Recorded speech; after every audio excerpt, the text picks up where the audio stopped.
Guys, so ngayon guys, may tuturo ako sa inyo guys kung paano makikita yung ratings natin guys, yung 5.0, yung 4.7, yung ganon.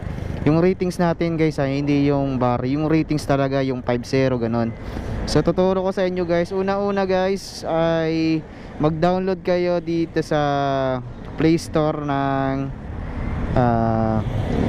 mag-download kayo dito sa Play Store ng Lalamove apps ng customer. Yung ganyan guys, oh, ito. Ayan, ito.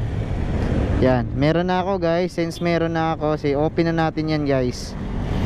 So ngayon guys, mapupunta na naman tayo sa, wait lang guys ha, loading. So dito guys, nagpunta na ulit. Dito guys, mag-sign up muna kayo dyan guys bago kayo mag-sign up muna kayo dyan bago. Ito na makikita nyo guys, ayan na, pwede na kayo dito mag-book.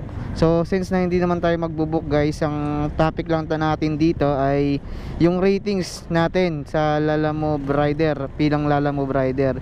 So punta kayo dito sa may tatlong dot na to, ayan. Tapos punta kayo sa may driver, yan, drivers, ayan. Pagkatapos yan guys, wait lang may pageantry.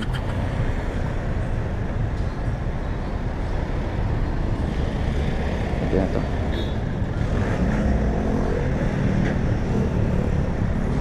Pagkatapos yan guys, ilalagay nyo dito yung number ng gamit nyo dun sa mismong Lalamove driver apps nyo. Ayan, ilalagay nyo dito guys. Kunwari sa akin guys, ayan, 09. Ayan guys, yun. So, since na meron naman tayo dito guys, ayan. So ayan, pindutin nyo lang yan guys. Pagkatapos, ayan na guys, ayan na makikita nyo. Ayan na. Ayan, yung mga ratings nyo, yung 5.0. Tapos yung mga ilang star ang binibigay sa inyo ng customer nyo. Ayan, yan. Ayan, yan. Yun, yan lang guys. So sana may matutunan kayo sa ginawa kong video. Maraming salamat.